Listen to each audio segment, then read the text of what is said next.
Welcome to another episode of Unconditioned Mind. Unconditioned Mind is a project of Awakened, which is a movement that seeks to contribute towards gender and racial inequality. We're doing season 3. In season 3, we're dealing with entrepreneurship and personal development. I'm really excited about this season. People have been asking for it. I listened. So today I have an exciting guest, Khaya Gobodo, who happens to be my son as well. Welcome, Khaya. Maybe you can start by just, introducing yourself. Tell us a little bit about yourself and where are you now? What are you doing? Hello, everyone. What an incredible privilege it is, Mama, to be a guest on your podcast. I was waiting for this invitation, so I'm glad it finally arrived. So my full name is Khaya Gobodo. Professionally, most people know me as Khaya, as you've already said. I've been in the investment management industry for the last 25 years. I kind of came through the ranks, starting off on the trading desk at one of the top firms in the country, Investec Asset Management, which is now called 91. Grew through the ranks there from trader to investment analyst to fund manager. And then either out of courage or stupidity, a few of us decided to venture out and start a business of our own, which was called Afina Capital, which I was involved in for just upwards of 8 years. What an incredible journey. I'm sure we'll cover that. And then I've spent the last 8 years as the managing director of Old Mutual Investments. Again, what an incredible privilege, it's been to lead, one of the largest investment management businesses in the country. Wow. Yeah, those are the stories that we want to hear. And maybe let's start from the beginning. I mean, you are just a graduate, you coming out of varsity, you get this opportunity to work at Investec. What was that like? And what was your first impressions as you entered corporate? I mean, it's interesting, telling the story in that whirlwind of 30 seconds. It might sound like a straightforward journey, but I'm sure we'll, as we have the conversation, it'll become clear. It had lots of twists and turns and, lots of tears, but also kind of, lots of triumphs. So the first, that first year was incredibly intense. Coming from university where you own your time, where the pressures are just not as intense, to arrive in a place where the performance expectations were very, very high. I had a very, very tough boss, to which I'm super grateful for today, Mr. Patrick Matidi. Huge responsibility as a fresh-faced 21-year-old who knew nothing about anything. Arriving on a trading desk, at one of the fastest growing firms at the time. So I found it incredibly intimidating. I used to tell friends that. I used to cry to my friends that I'd go to the morning meetings, and for the 45-minute duration of the morning meeting, I have no idea what they were talking about for the first minute. No clue. The whole 45 minutes. But eventually, because, these were incredible people, they're happy to share and teach. And if you're happy to work hard, you learn a huge amount. Yeah, I mean, those are the things that people struggle with. You come in, you are intimidated, you feel like I'm dumb, I'm not gonna survive here. How did you persevere and gain the confidence to continue even at that time? It's a very good question. I mean, I've got to cast my eye back and think carefully about that time. On the one hand, failure was simply not an option, right? I knew Investec was a great firm. I knew this was a great opportunity. And so walking away from it simply didn't occur to me, as an option. I was fortunate enough to have known for a long time that I wanted a career in finance. And so now that it's within my grasp, I simply wasn't going to let it go. And so it was lots of hours of reading and listening. And maybe the most important of all, actually, on reflection, now that you've asked me the question, the most important of all was the willingness to step up to senior people and ask them questions. I must have asked 15 to 20 questions a day, every day. All right. For years, by the way, not just for the first couple of months. For years, as I grew in responsibility, the nature of my questions changed. But I stood up from my desk very, very frequently to go say, I don't understand this. How does this work? Tell me about this business model. Tell me about this term that I heard in the morning meeting you're referring to, this morning. So asking lots and lots and lots of questions was probably the key in that first couple of months and certainly the first couple of years. You are reminding me when you said you knew that you wanted to go into this industry, because people struggle with that. They don't know what they want to do with their lives. They struggle with, what do I study? They struggle with which career. Even within the career, investment banking is very wide, right? How did you end up in asset management? How did you make that decision to go into asset management? From that early age, you are young, you know nothing really.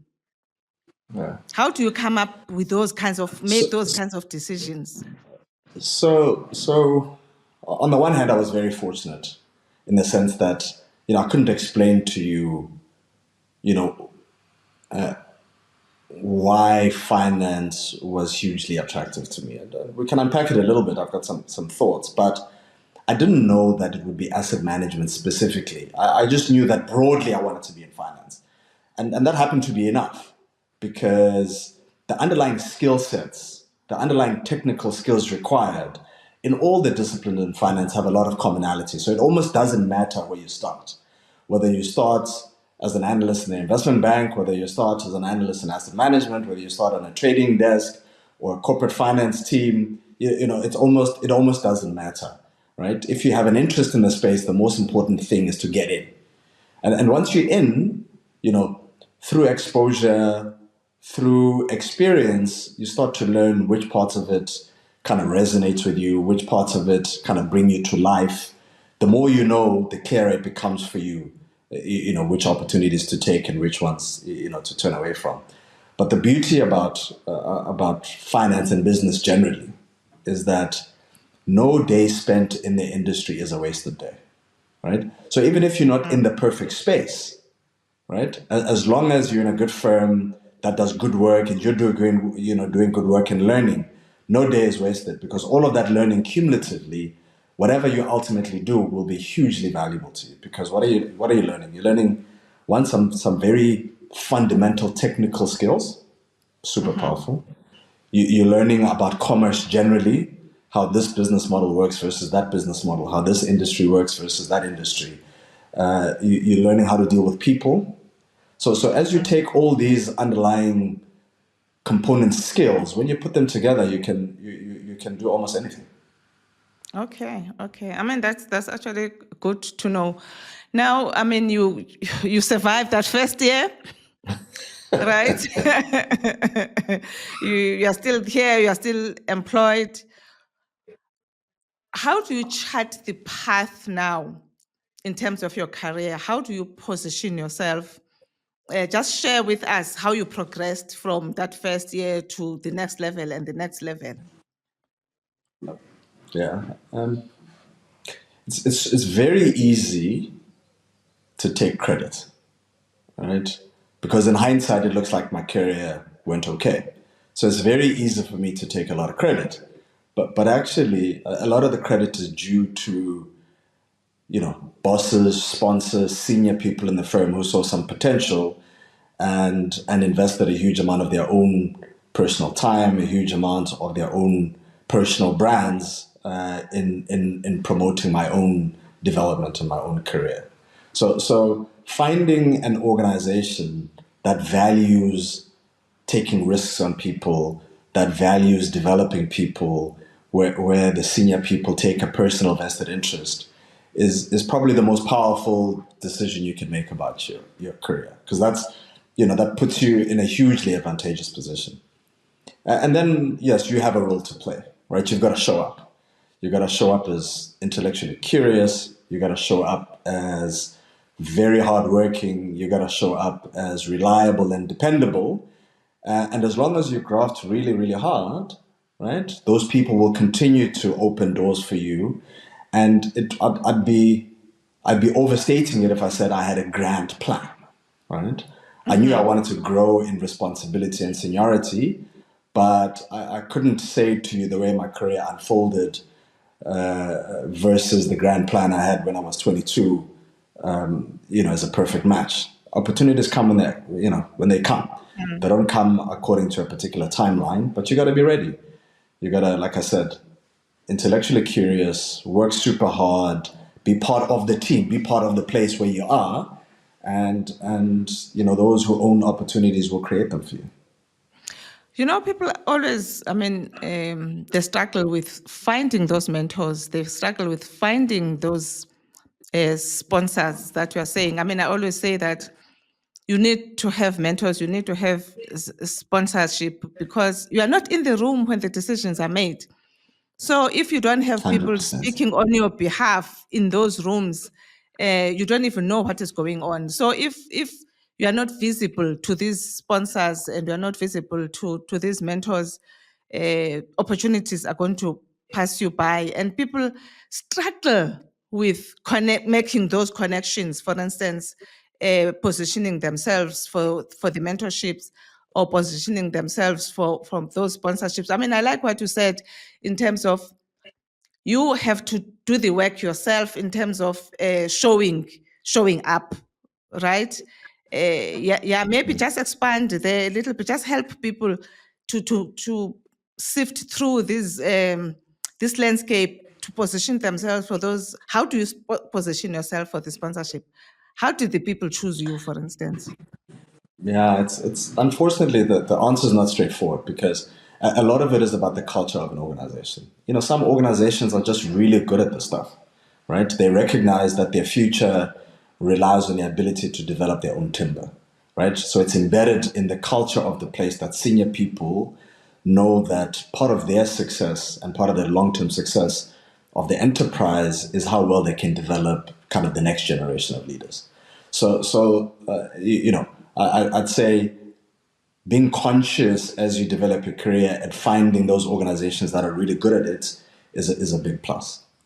The other side, though, is, let's say, call it the personal agency, kind of your own role. And people are not going to like this next one, right? Which is when you join an organization, it's like you're joining a family, you're joining a culture, right? Now, you either embrace the culture or you reject the culture. But remember, if you reject the culture will reject you in return. Oh, But that's just how it yes. works. And so many of us are so stuck on this idea that I'm an individual, I'm amazing, I'm not going to assimilate, especially us, particularly kind of young, awakened, black professionals. They're fighting for their identity. So it's easy to bring that fight into the workplace and as a consequence alienate yourself. But if you park the race for a moment and just say, any organization is a culture. If you embrace the culture, now it doesn't mean that all cultures are for you. So if you end up in a place where the values don't align to your own, you're not an indentured servant. You're free to leave and find a place that does align with your own values. But if you're lucky enough to do that, then you've got to embrace the culture, right? You can't fight the organism. You got to be part of it. And when you're part of it, it'll notice that you're part of it. And that's how the opportunities become manifest. Okay. What I experienced in my own career is that sometimes you get into a role that is not suited for you, in terms of your natural gifts, your natural talent. I remember auditing was one of those for me, that I got into auditing, and it was the most boring thing for me. But because people are not aware that even the position itself, the role itself, has to line up to your own personal interest. They think that they are a failure because if we are not in a position that talks to your own natural gifts and talents, for instance, we are not going to perform. If I'm not in a Yeah. leadership position, I'm gonna fail there. I'm gonna fail. But because people don't know, they're always being criticized. They are not performing at the level of expectations. they take that to be personal. They are the ones who are failing because they're not measuring up. Just help people, understand that. How do you actually do that? How do you identify whether you're a non-performer or the role is just not right for you? Yeah, it's a great question, and I think part of the way to navigate it is to communicate. Right, part of the way to navigate it is to be frequently engaged with not only your line manager, your specific boss, but more broadly senior people in the firm who might have traveled the same journey as you, and have free conversations about, this is what I enjoy about this role. This is what I'm finding difficult.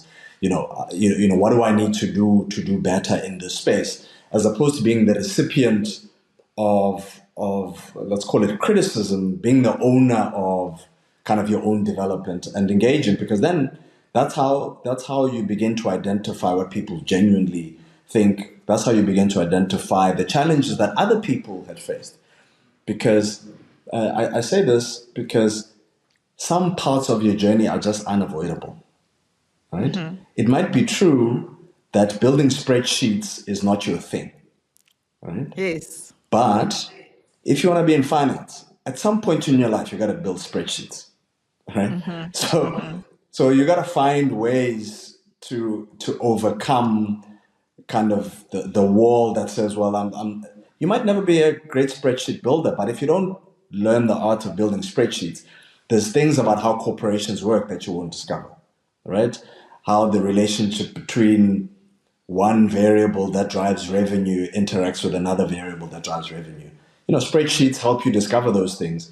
And you might do it for 2 or 3 years and eventually find a way to exit being the spreadsheet builder because you're not great at it. But some things you shouldn't try to avoid. You need to just work through it, and finding the help of how to work through it is part of the trick. I always say that, you have to do what you need to do. You're not going to enjoy 100% of your job, as long as, for me, maybe 70% of it you enjoy. I mean, if you enjoy only 30%, then that's not working either. So just share whatever other lessons that you learned during, those early parts of your career before we go to your role that you changed as an entrepreneur. Yeah, I mean, those early years are all just foundational, right? Mm-hmm. They create the stock of technical skills you need for the balance of your career, right? And I think many young people are too eager to skip all those steps to the more strategic, more cerebral, more leadership orientation. It's a grave error, right? Grave error. Mm-hmm. Technical skills are foundational. It's what allows you, when you're much more senior, to listen to someone for 5 minutes and are able to get to the crux of the issue, because you have the technical skills to work out what's going on. Right? Mm-hmm. If you Mm-hmm. if you miss that, it shows up later. I've seen many people who've become senior and they skipped way too many steps, and they just don't have the foundational stuff, and as a consequence, they lose credibility because people can notice. Right? People can Yes, tell, yes. right? And because you're senior, they don't tell you to your face, but people can tell. So to me, those first 4, 5, 6 years, they're all foundational. Yes, you want to grow, you want to develop, but it's really about learning, learning, learning, and particularly learning hard technical skills, the hard stuff. Mm-hmm. Mm-hmm. Yeah, because Right? people miss that, especially this young generation. They're so, yeah, they look at people like yourself, for instance, and they want to get there tomorrow, and they don't understand that you went through up the ladder. You didn't skip Yes. you didn't skip steps, and they want to skip steps, No. and it comes back to bite you. So I remember you coming to me and saying, I'm ready now to do my own thing. And I remember how scared I was, and I looked at how young you were. Um, and we've had many conversations about entrepreneurship, and I know your views around entrepreneurship. But maybe take us there. How did you arrive at that place of thinking that you are now ready to start your own business? So I was either very stupid, very courageous, but probably a mix of both. I didn't know what I didn't know, and being young, I always had this ambition that I'd like the opportunity to be involved in building something, right? So that was always latent there, sitting in the background, and I just thought at some point in my life, I would take that leap. It's probably true it happened sooner than I might have kind of originally anticipated or planned. I mean, I was 27 when it happened. Wow. And these, some of these things you don't plan, right? I was working with, other similarly minded people with similar ambitions who might have been a few years older than me who were ready, to take the leap. And in fact, when Tebogo Naledi initially came to me, I laughed. I refused. I was like, doing so well here. I've just, earned my first real bonus. I've just, I'm running a 6 billion rand fund. Why, in my right mind, would I leave that and go, into the unknown? But after a couple of days, the decision turned out to be quite straightforward. Right? The way I rationalized the decision was, yes, it's true. I want to pursue something entrepreneurial at some point in my life. Okay, this is an opportunity. Tick. And yes, it's true. I never wanted to do it as a solo act. I wanted to do it with other like-minded, smart, amazing people. And this is a chance to do that because there was 5 of us. Okay, tick. Yes, it's true. I probably don't have enough experience to do this, and there's a non-zero chance that this will fail. However, 27 years old. I was lucky enough to have 3 finance degrees and 5 years of, 5, almost 6 years of, of experience. And so what's the worst that could happen? So if the thing failed in 3 years, right, I would dust off the CV, add 3 years of something entrepreneurial, and I convinced myself that would be quite a compelling story to tell a future employer.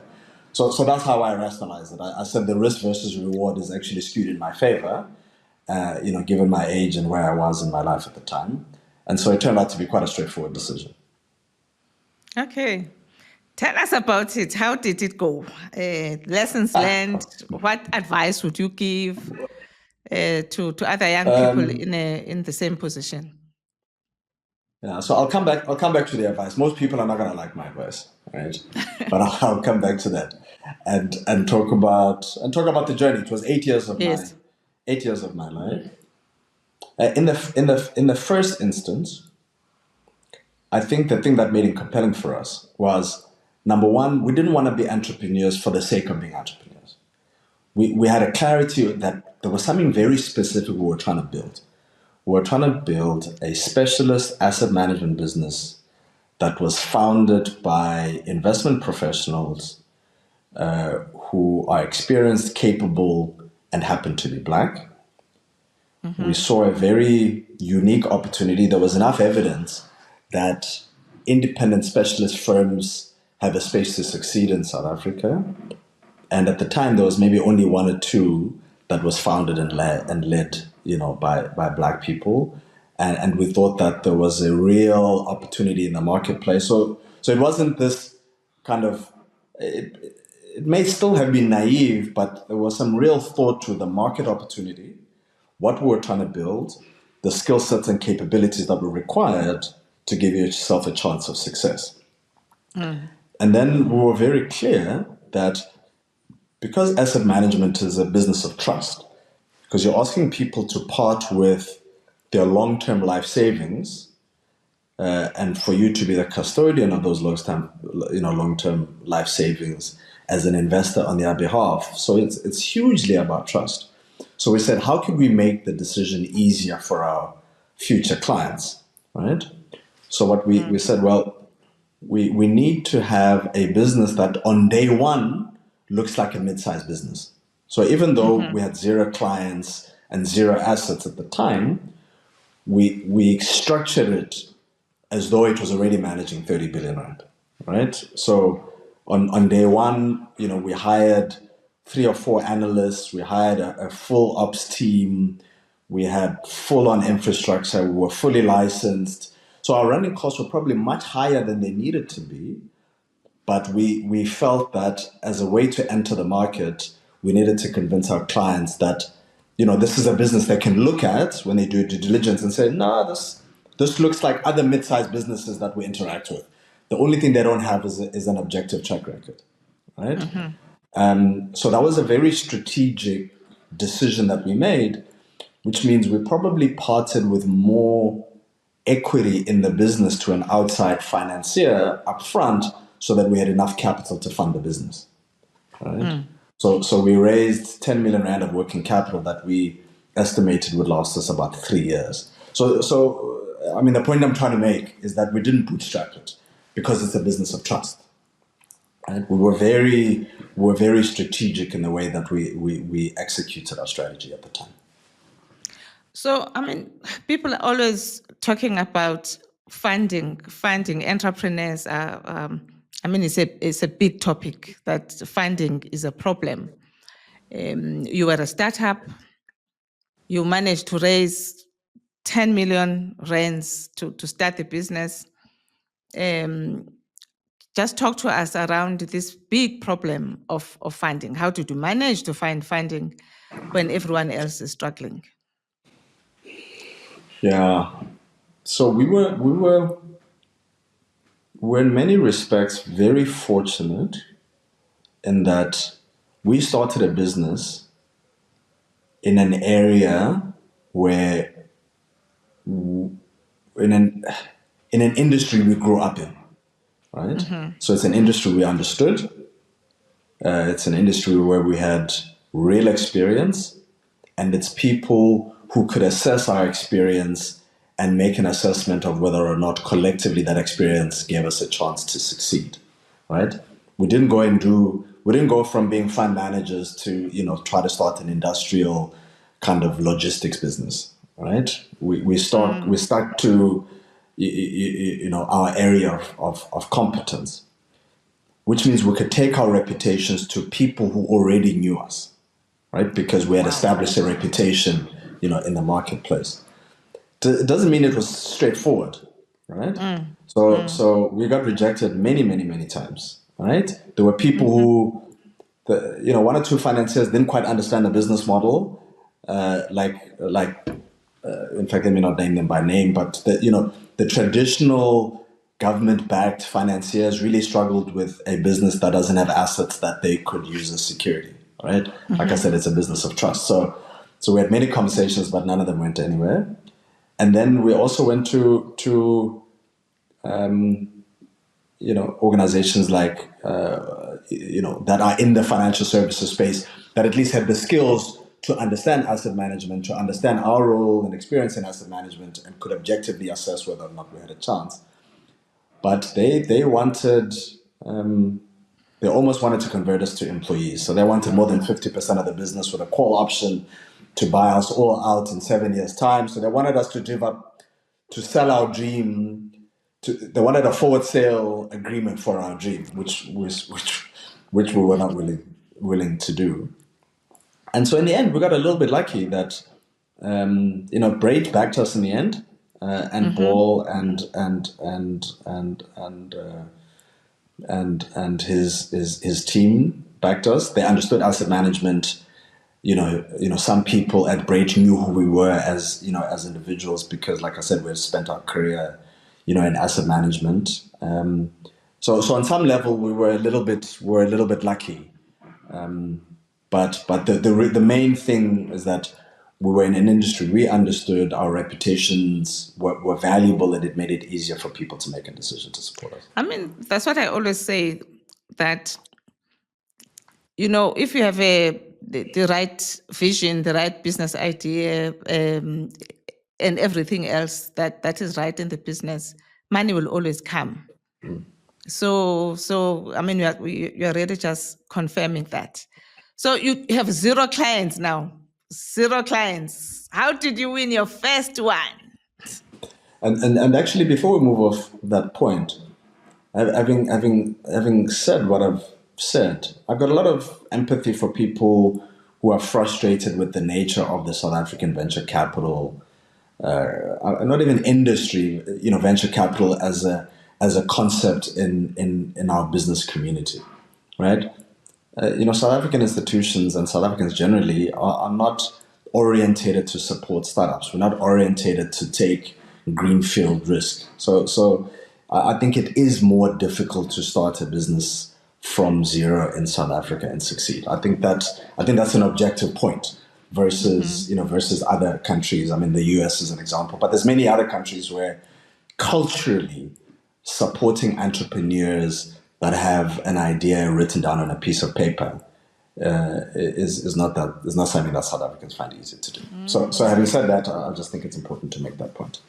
Okay. So, I mean, you imagine we left employment, five of us, in September of 2005. Just an idea. No offices, no operating licenses, no capital, no clients, nothing. Sure. And then we spent so we put in some of our own money, but we were quite young, so it's not like we had big personal balance sheets.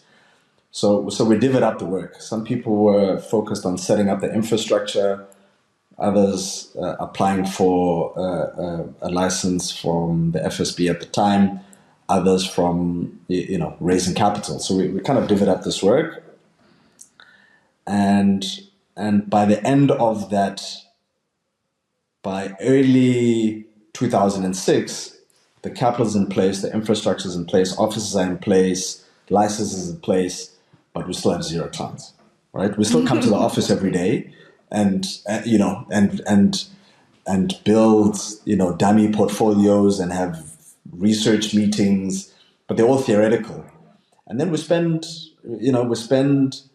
every day, every week, pounding the pavements, pitching our business to potential clients. That was a full-time job. And it's interesting how life happens. If we think of the people the day we left that called us, who were excited, looking forward, when you guys are set up, call us, we'll definitely support you. None of those people, not even one, became our early clients, right? Wow. They started telling us all long stories, right? And I'm going to say this harshly, those pension funds that were predominantly black, in the sense that the trustees were predominantly black and the members were predominantly black, that made these commitments that they would enthusiastically support us. They eventually all did, to be fair, but they just weren't ready to take this kind of greenfield risk, like I say. So, in the end, our first client was Bright, right? Because they had a hedge fund. They gave us 50 million rand. And our second client was what you call Alexander Forbes Investments today. It was called Investment Solutions at the time. So we were supported by two institutions whose shareholders and staff were predominantly white, at the time. And they certainly didn't call us enthusiastically, pledging to support us. But they helped us build the track record that we then leveraged, into the huge client support we eventually won over time. Yeah, but it did take 6 months from being ready to take on a client to the time we sent our first invoice. Those were hairy days. Yeah, how you survive those days. I mean, I remember also when I stepped out, left my position as a CFO to start my auditing practice. As you were talking to people, planning, there were promises and promises, and none of those came true. But you're already out now, so we have no choice but to make this work. That's the nice thing about it. But I mean, also people, when they see those signs of trouble, they start to panic, right? Others, want to give up.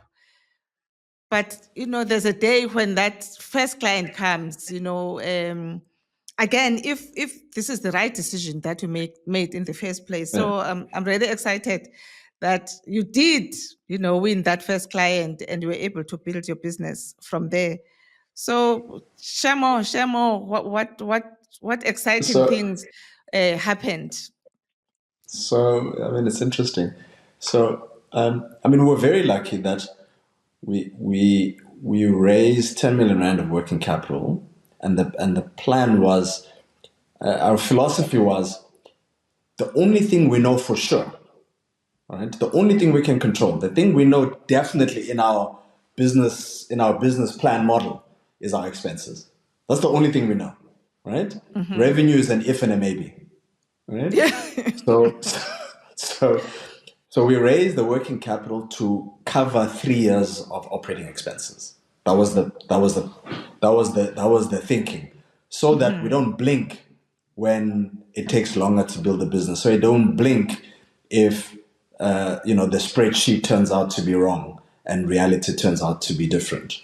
So the fact that for 6 months we didn't have a client, yes, was super uncomfortable, but we had enough capital to fund the business well beyond 6 months. So I think that's one thing to say. So we were very clear in how we planned for and structured the business. I'm gonna skip to maybe 3 years later.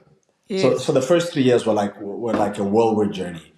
The business was growing. We got to break even on almost bang on plan. Like 3 years, we had raised 3.5 billion rand. The business was break even. It was employing like 16, 17 people. Our Wow. investment performance was good. We were having a great time, right? We were loving life. And then, as in real life, the super unexpected happens, right?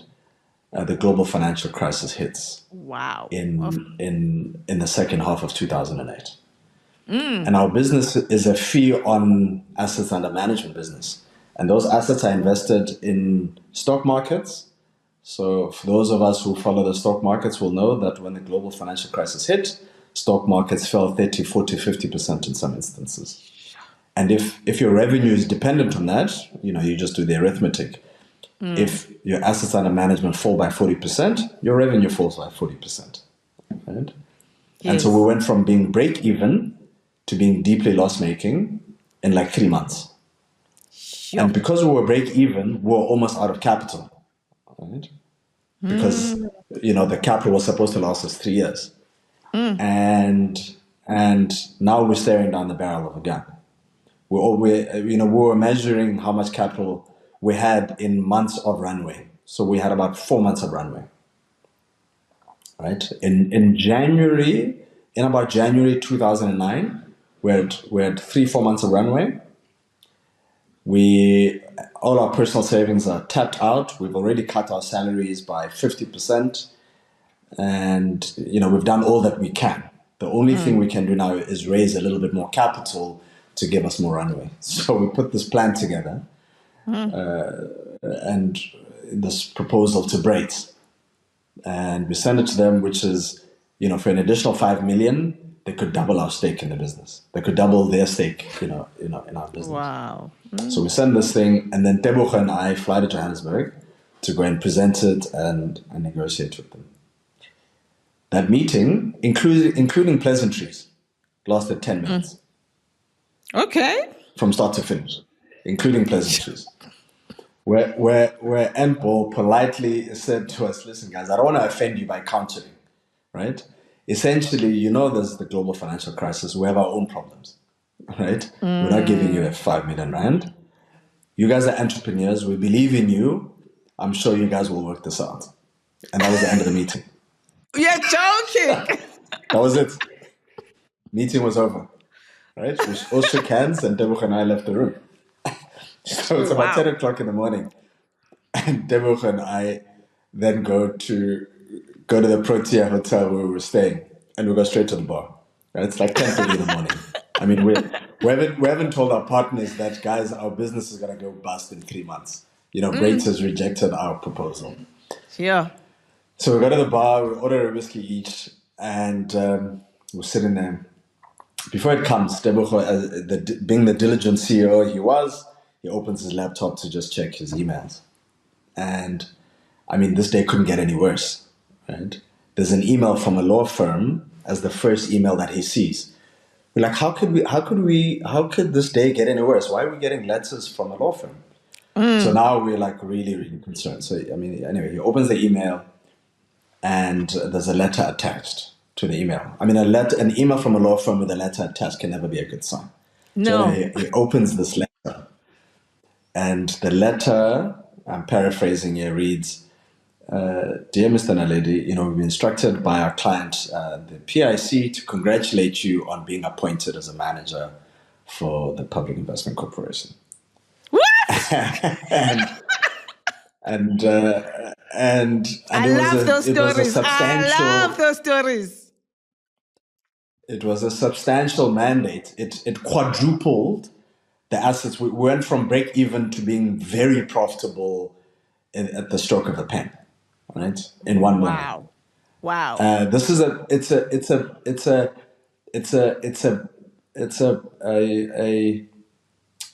process that had been run 18 months earlier. And you know, some of these large institutions, these things take time. We'd even forgotten about it, right? We're no longer banking on it. And we almost sold our business for nothing. Yeah. Right? Because Yeah. the offer to breaks was very attractive. We almost sold our business for practically nothing, Yeah. not Yeah. knowing that The answer was right there. the answer was in our inbox. Right? It probably was in our inbox by the time we went to the meeting. And, But I don't tell this story to describe us as heroes. I tell this story to talk about, on the one hand, kind of God's graces and the ups and downs in entrepreneurship, and also the randomness of these things, right? Because then the other thing that happened is, for those who follow, investment markets, they'll know that January, February 2009 was the bottom of the stock market, right? By the time the 2009 ended, the stock market was up like 50%. So not only did we get a big mandate on that day, the stock market started to climb substantially, at that point. But if all of this had happened 6 months later than it had, we would have been out of business. wow. Wow. Right? Wow. So too many of us take too much credit for the outcomes. So you look back and you're successful and you pat yourself in the back and you think you're a hero, and not recognizing the role that other people and randomness and spirituality and Synchronicities. God or whatever your belief set is, right? Yes. In the outcome, right? Yes, you gotta, like I always, you gotta show up, right? You Yes. gotta show up and Yes. do the Yes. work, but a huge amount is not in your control. Yes. Yes. Hey, I mean, this is just so true. I mean, I've gone through those experiences where you I walked into a meeting that again took 10 minutes, and then when the letter came that afternoon of what the mandate I was like, yo, we have to multiply this business 10 times for us to be able to do this job. Those things happen, but they will not happen if They you don't do. take that bold step of pursuing your dream, 100%. pursuing your vision, and so on. But also at the same time, if you've made a mistake, don't drag it, until everything collapses. Recognize 100%. that early, that this has been a mistake, and make the right Yeah, decisions at and the call right it. time. This is Yeah. really very, very exciting. Anyway, you get tired of being an entrepreneur. Just that advice around entrepreneurship before we move to the next phase of your career. Yeah. So, like I said, people are going to find my advice on entrepreneurship very unpopular. And by the way, I love entrepreneurs. I think they are the innovators that create the world that we all live in, right? Yes. Almost without exception. If you think about the role that entrepreneurs have played in creating new industries, new services, the things that represent the way we live our lives would not be possible were it not for entrepreneurs. So I have a Yes. huge, despite what I'm about to say, I have a huge amount of admiration. They are my heroes, right? Yes. But having said all of that, my thoughts on entrepreneurship are as follows. I think way too many people pursue pursue entrepreneurship not because they have a genuinely interesting, differentiated idea that will make a difference in the marketplace, but because they think entrepreneurship is interesting, sexy, it'll make them a lot of money and it'll give them a lot of freedom, right? So, but if you dig on, do you have an idea that you're so passionate about? If you don't pursue it, you'll die a little bit inside, right? And for many people who do, the answer is no. They don't have a real idea. The real idea is that I want to be an entrepreneur. I want to make money. I want to start a business. I want to do stuff. I want to be a mover and shaker. And some people will still be very successful doing that. I mean, I've got friends who are very successful entrepreneurs because working for someone is simply not an option for them. Right? And I can respect that. But you talk to many entrepreneurs for whom that is true.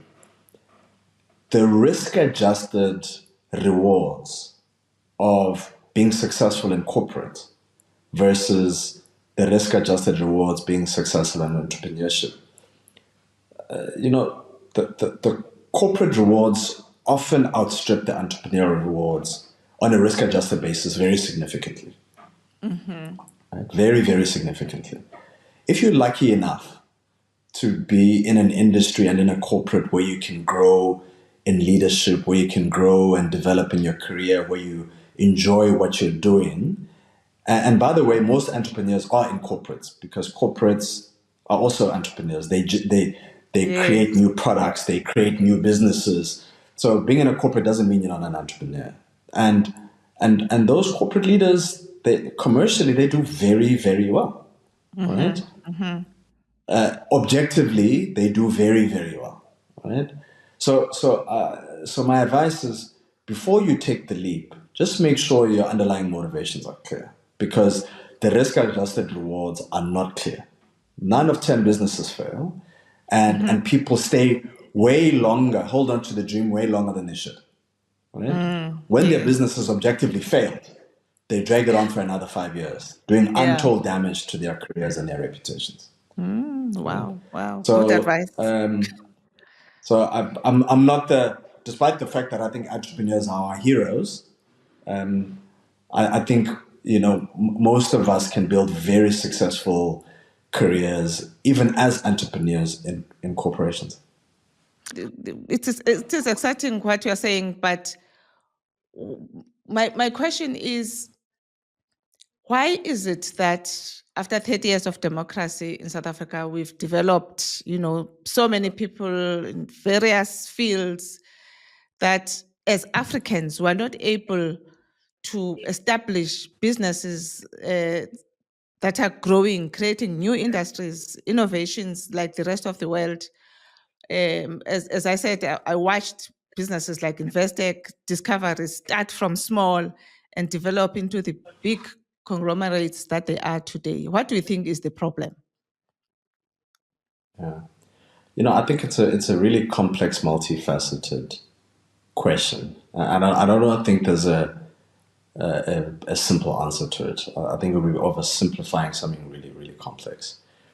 I mean, what's interesting about South Africa's history in business, there was an era in South Africa's history that was rich with the creation of amazing businesses. Those early 90s, right? I mean, those early to mid 90s, you had Aspen, you had Discovery, you had the Investec Group, you had Investec Asset Management. It was, and I've still never really understood. You had Bidvest, you had Imperial. That era was just very rich in kind of commercial creativity. So the first thing I'll say is that I think it's a false narrative that Black people haven't created things, right? And I don't think it's a narrative we need to accept. So I'll give you an example. MTN was a business that was essentially scaled and built by a predominantly Black leadership group and a Black CEO from into a business worth tens of billions, if not hundreds of billions of rands, right? So there are examples, and yes, there might not have been the originators, the original founders, but many businesses go well beyond founders, and it's the subsequent generation of leaders that really scale the business and create the value and the market impact that we as consumers and as observers see and feel. So that's one. The other, I think, is that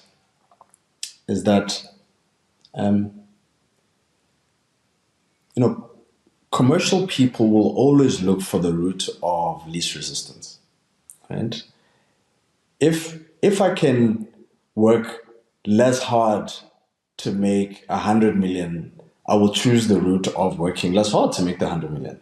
And the thing about BEE, especially in the late 90s and early 2000s, where you had falling inflation, falling interest rates, rising property markets, rising stock market prices, right? If you were smart, commercial, and had access, right, it was easy to make lots of money. And lots of black people built businesses that created a huge amount of value, but they're not household names. They're investment holding vehicles that are not in the public eye, but they've created huge amounts of value for themselves and their shareholders, right? Because, like I said, a commercial person will choose the path of least resistance. And this was an available avenue to create value, and it was just easier, right? Yes. So there are dozens and dozens of those examples, out there where the smartest and the brightest, built kind of very, very large balance sheets that no one knows about, right? Okay. Okay. So I guess in the first instance, I'm trying to discount this narrative that black people are not capable of taking entrepreneurial and commercial risk and creating value. The fact is they have. But I think the nub of your question is why aren't we building operating entities that create household names that people can identify, that change industries and changes the lives that we live? And create jobs. I've thought about that question many, many times. And create jobs. I've thought about that question many, many, many times. I don't have a great answer for you. I really don't. I'd be speculating. My sense is that, again, it's been easier to create personal wealth through BEE rather than setting up an enterprise from scratch where you have to go and acquire clients and customers and build a customer franchise.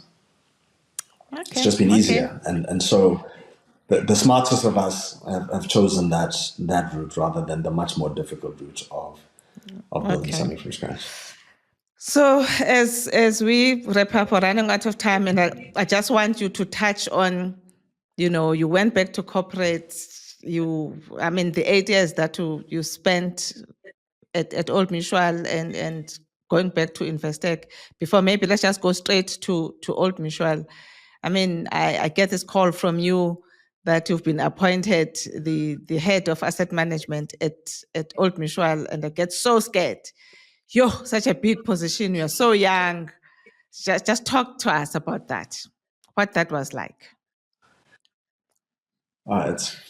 Your characterization is spot on. It was a big position. I was young, and I'll be honest, I was out of my depth.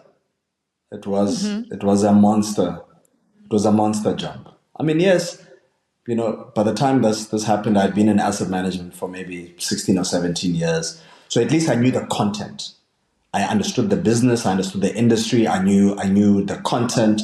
My technical skill set was sound, but I'd never run, a team of more than like 10 people, in my life before. I'd never, run an end-to-end enterprise as the ultimately accountable, executive. And this was a business of like 600 people managing, hundreds of billions of rands, across multiple capabilities, operating in multiple jurisdictions. It was a humongous step up. And I spent the first 18 months learning to survive, right? It was an extraordinarily challenging part. Challenging as a leader, challenging intellectually, challenging emotionally. And I think I got through it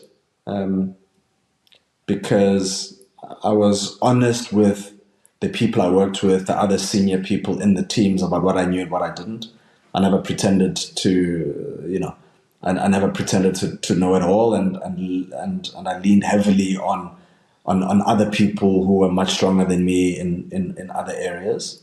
I built trust in the team, and so we were able to coalesce as a team, and so we were able to operate as a unit rather than me having to operate as an individual.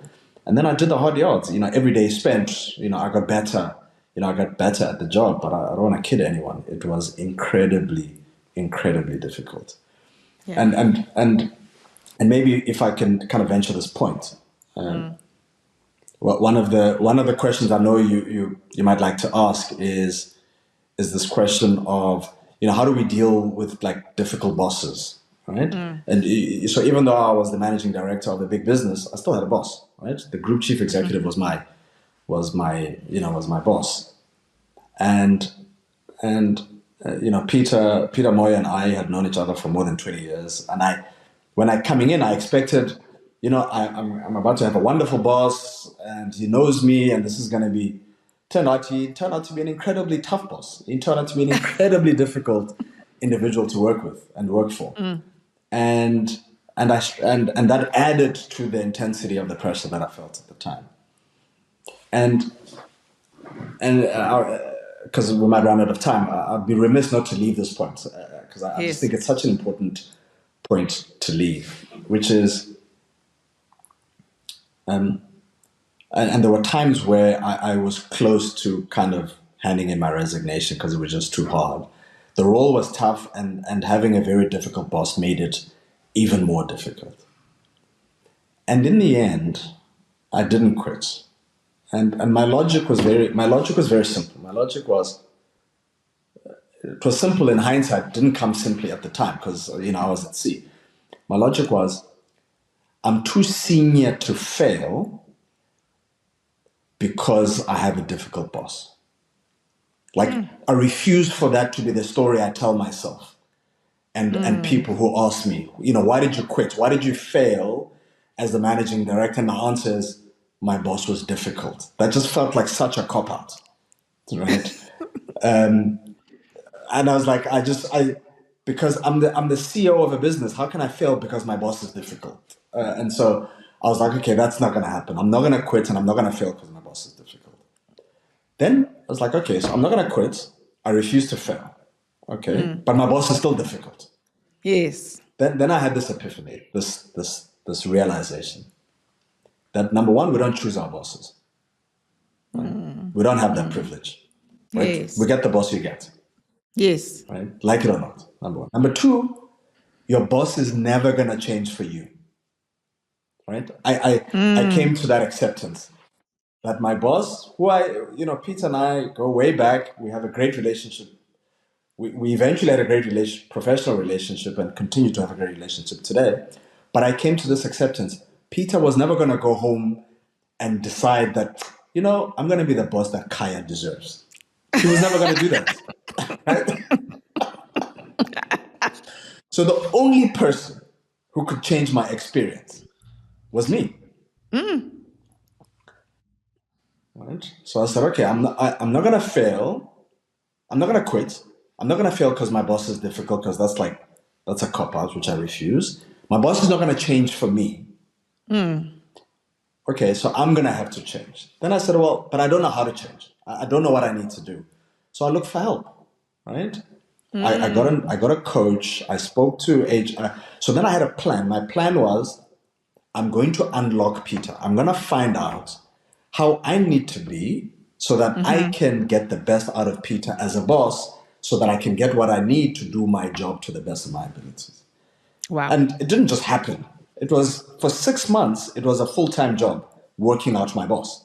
I eventually did, right? And after that, we were like a house on fire, right? But I share this for people with difficult bosses. Unfortunately, you don't choose your boss. Unfortunately, your boss is not going to change for you. They're not going to get better for you. The only person who's going to change is you, if you want to succeed. And it doesn't mean you must deal with bullies. It doesn't mean you must take abuse from people. I mean, that's something different, right? I'm just talking about a tough individual who happens to be an incredibly difficult character. You just have to learn to navigate, right? Learn how to unlock this person to get what you need to become excellent at what you do, right? You, So it was an important part in settling as a leader, and kind of ultimately enjoying the role as much as I have for the last 8 years. You know what you've said is just so important, because I hear these stories every time, people complaining about their bosses, and it's always, the blaming the boss, and never wanting to take responsibility in terms of you have a contribution to make in the kind of relationship that you have with your boss. And unfortunately, as you are saying, the boss is not the one who's going to leave. You are the one who will have to leave if this relationship doesn't work. It is your responsibility to make sure that your relationship with the boss works. So I really hope people will take this advice and begin to apply it in their own lives instead of just complaining. As we wrap up, I meet a lot of people, and every time I met people from Old Mutual, they sang the same song about the incredible leader that you are, how well respected you are at Old Mutual, how they look up to you.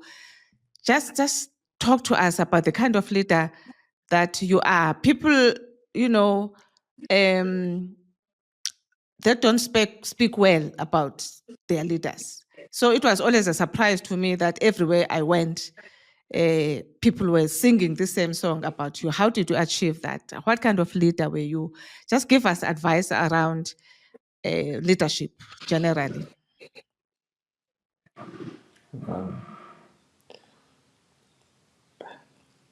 It's not that easy reflecting on yourself and trying to describe yourself. I think we're all kind of our own worst critics, right? And I'm reasonably tough on myself, and it's funny. I wouldn't describe myself as a great leader, right? I work very hard at it, and it certainly didn't.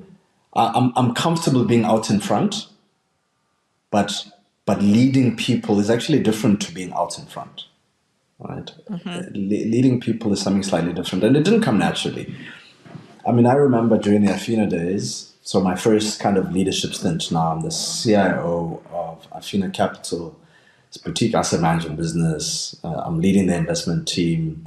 Most of the people in the investment team I've hired, I care deeply about them. I want them to succeed, because if they succeed, the firm succeeds.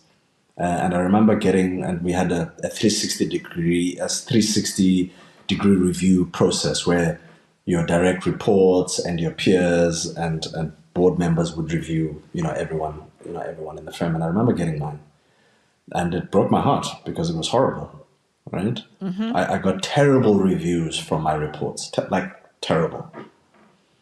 And it was an eye opener. I was, late 20s, early 30s at the time.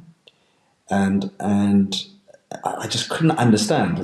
I mean, I went out of my way. I cared about people, but I couldn't understand why I was getting such. Which means people weren't experiencing me the way I intended for people to experience. And the realization that the main lesson I learned out of that was, and I had the epiphany drop that I'm expecting people to relate with me the way I'd like to relate with a boss, right? So I have a very personal, very unique way of relating with a boss, right? Which is leave me alone. If I have a problem, I'll come to you. I'll organize all the meetings to manage my career, but otherwise, just like don't stand over my shoulder. Don't ask me how my day was. Just let me be, right? So, which is how I manage people. I manage people the way I thought I wanted to be managed. Turns out people are not like that, right? Turns out people are unique. They all have their own ways of being engaged. And so the main lesson I learned, which I carried through my career, was if you say you care about people, then get to know the people and get to understand how they'd like you to show up for them. So I behaved the exact opposite to this idea that bosses don't change for people, which is how do I need to show up for individual A to get the best out of individual A versus individual B. So that was one big thing that I brought into the rest of my career. The other one was I kind of respected that in many instances, the very smart people I worked with knew much more than I knew about a particular subject, and I was very happy to give them the space and the airtime to be the ones to hold leadership.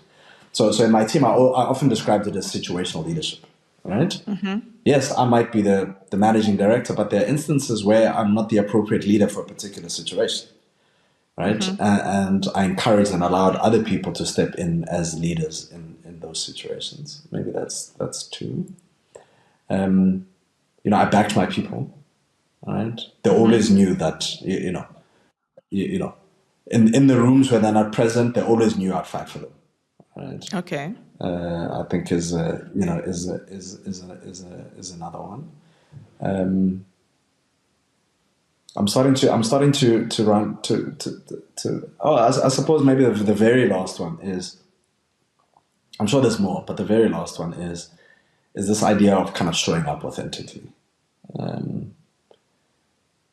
And when I left Old Mutual now recently, listening to people talk about how they've experienced me as a leader, because as a leader you never get told, right? No one comes to you and tells you like, I'm really enjoying you, you're amazing, and they just don't do that. So but when you leave, all of a sudden you're getting dozens of these messages, and it was really gratifying to know that the way I have shown up over the last kind of 8 years as myself, as my genuine self, has been valuable to people.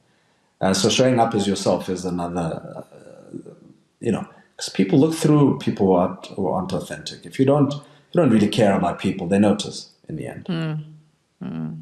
Yeah, that's so true. Didn't give you a very elegant answer because it's a difficult one. It's like talking about yourself in glowing stars. Not that easy to do. No, definitely. But I mean, I was interested when you were saying that you gave people space to lead, and you recognize that you didn't know everything, because people get intimidated by smart people, people that have strengths that they don't have. Then the ego always gets in the way. I wonder, how did you recognize that so early on, and were able to manage that well when people really fail in this? Yeah, it's actually it's a cognitive error we make, which is, if you think about it deeply, is so obvious. Which is, so let's say you're the CEO and you have a board, right? And you have 8 direct reports. Now imagine the conclusion your board draws if your 8 direct reports are amazing. Who do they give their credit to? They don't give it to the 8, they give it to you. Yes. Right? Yes. So it's like such an obvious thing. If you let your people shine, the person who gets the credit is It's you. you. Because you're credited for leading them, organizing them, motivating them, hiring them. So there's no downside in having amazing people and letting them shine. You get all the credit. So it's this false narrative we tell ourselves: if this person shines too much, they'll outshine me. No, they won't. Right? In fact, if anything, it'll be like, you get the high five. Khaya, your person is amazing. Well done. I'm like, I know they're amazing. Yeah. Bosses out there, you must hear this advice. As we close, Tina, what is the last words that you want to leave with my listeners? What is that one nugget that we've not shared that we can close with?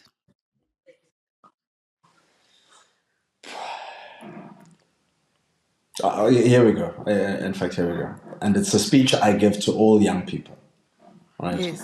Who come to me and they say, tell me about your journey. I also want to be a CEO one day, right? and I say to them, again, most listeners are not going to like what I'm about to say.